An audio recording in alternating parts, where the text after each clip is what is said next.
For makeup artists, especially those who travel to clients, let me share with you an unforgettable story. This is a tale of an encounter that still sends shivers down my spine and has changed the way I approach late-night assignments. The clock struck 3:30 a.m., and my assistant H and I were gearing up for a bridal makeup session scheduled far from home.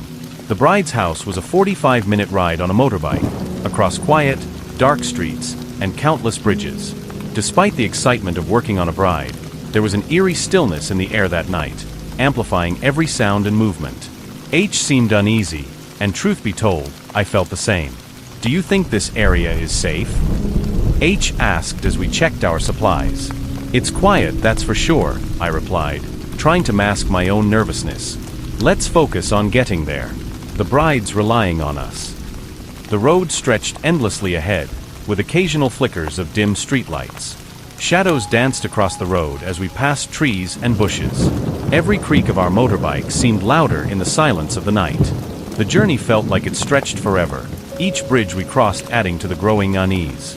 When we reached the last bridge, about 800 meters from the bride's house, we spotted him, an elderly man, perhaps in his 70s, lying by the roadside next to a mangled bicycle. His worn black shirt and pants, torn and muddy, made him look almost like a shadow himself. His conical hat barely clung to his head as he lay motionless. Concerned, I stopped and asked H to help him. "Do you think he's okay?" H asked hesitantly, glancing at me with wide eyes. "I'm not sure, but we can't just leave him here," I replied. "Let's check on him." As H approached him cautiously, he muttered, "Something feels off about this." He gently touched the man's shoulder, but immediately recoiled. "His skin, it's ice cold," he whispered, his voice trembling. I crouched down and asked the old man, "Are you hurt? Why are you out so late?" The man stirred slightly, his raspy voice barely audible. "The market. I go early to sell bread. Some drunk youngsters crashed into me, and my bike." He pointed to the twisted frame beside him. His eyes glinted in the dim streetlights as he added, "Please, help me retrieve my bicycle from under the bridge. I can't manage it alone." H hesitated, his face pale. "Do you think it's safe?" "We'll just help him quickly," I said, trying to sound confident even though a knot of unease tightened in my stomach. Compassion and curiosity compelled us to agree. The old man led the way, limping toward the shadowy path under the bridge. H and I followed closely, armed with the weak beam of my phone's flashlight. As we descended, the air grew colder, and the sounds of the night seemed to fade into an unnatural silence. When we reached the spot, H bent down to lift the bicycle. That's when we froze. The bike was covered in vines and rust, as if it had been abandoned for years. "This doesn't make sense," H muttered, his voice shaking. "How can this be the bike he was riding?" I turned to the old man to ask, but what we saw made us stumble backward. His features had twisted into something unrecognizable.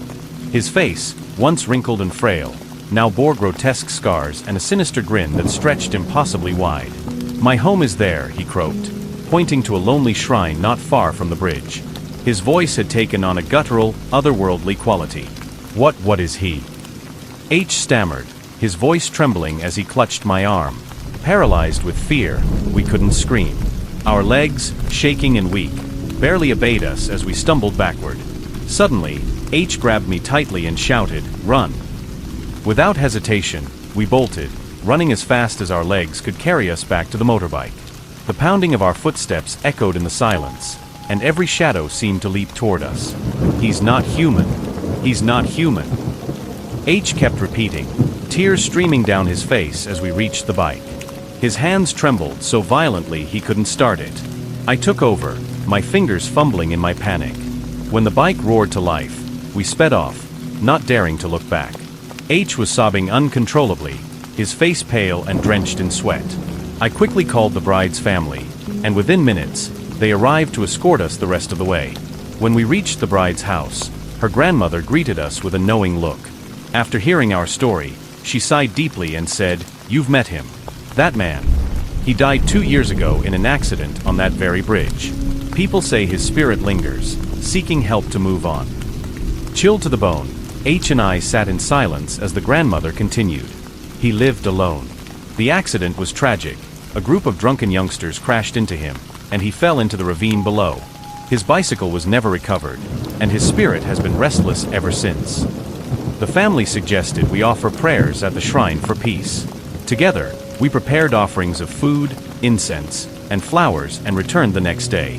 The air was heavy with unease as we placed the offerings by the shrine. The eerie quietness of the place felt like an unspoken acknowledgement of his presence. "Let's just finish quickly," H whispered, his eyes darting nervously around. Despite the daylight, the area seemed shrouded in a lingering darkness. As the incense burned, we bowed our heads and prayed, hoping to bring the restless soul some peace. The lingering effects of that night stayed with us. I'd wake up in cold sweats, replaying the moment when his face transformed. The sinister smile etched deeply in my mind. H confessed that he'd hear faint whispers at night for weeks afterward, voices that mimicked the old man's guttural tone. Months later, I passed the bridge again during daylight. Though the area looked ordinary, an overwhelming sense of dread washed over me. The shrine stood there, weathered but adorned with fresh offerings. It seemed others had their own encounters to reconcile with. From then on, every early assignment felt heavier.